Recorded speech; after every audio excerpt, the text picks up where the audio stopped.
Clinton TWP, Mich. Fox 2, on Wednesday, Republican hopefuls for president are attending the second debate, except for one. As they gather at the Ronald Reagan Library in California, former President Donald Trump is in the battleground state of Michigan to try to win over blue-collar voters in the middle of the UAW strike. Time equals 500 ms. Greater than the Republican frontrunner's trip comes a day after President Joe Biden became the first sitting president in U.S. history to walk a picket line as he joined United Auto Workers in Detroit. The union is pushing for higher wages, shorter work weeks and assurances from the country's top automakers that new electric vehicle jobs will be unionized. The dueling appearances preview what will likely be a chief dynamic of the 2024 general election, which increasingly looks like a rematch between Trump and Biden.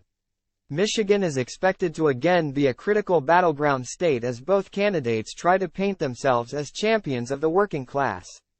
Time equals 400 ms. Greater than Trump will not be met with open arms from union leadership, as Biden was.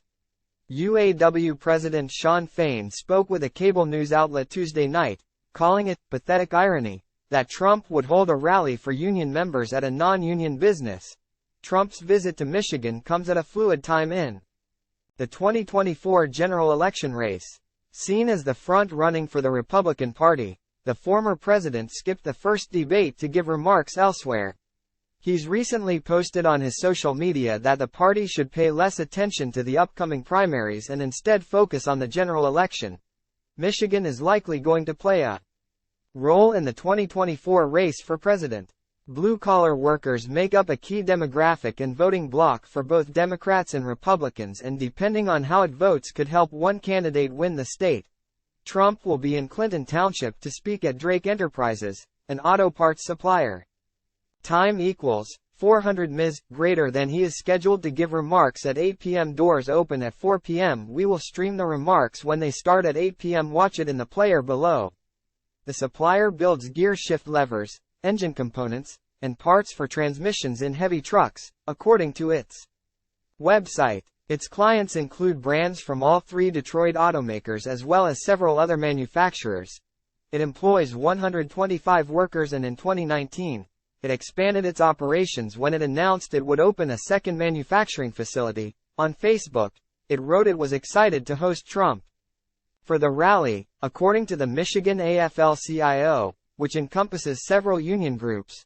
Drake Enterprises is a non-union manufacturer and supplier. Among the themes that Trump has railed against and likely will touch on again Wednesday is electric vehicles. Among the biggest policies pushed by the Biden administration is the need to pivot the auto industry toward more battery-powered vehicles.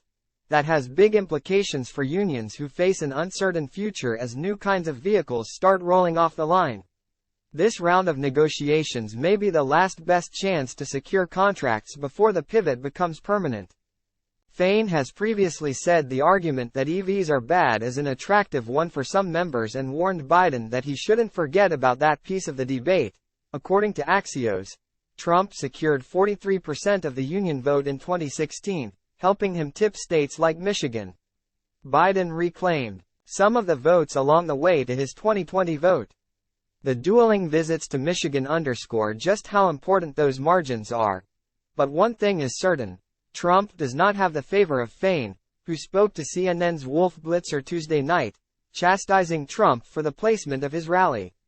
Time equals 400 ms. Greater than. I find the pathetic irony that the former president is going to hold a rally for union members at a non-union business, and all you have to do is look at his track record, he said, referring to comments Trump made about workers in 2008 and 2015 and then as president in 2019. The last time that workers went on strike, our workers at GM were on strike for 60 days.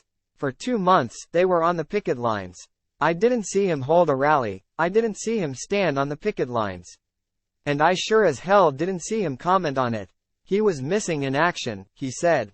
I see no point in meeting with him because I don't think the man has any bit of care about what our workers stand for, what the working class stands for. He serves the billionaire class, and that's what's wrong with this country. Here's what Biden said during his visit to the picket line.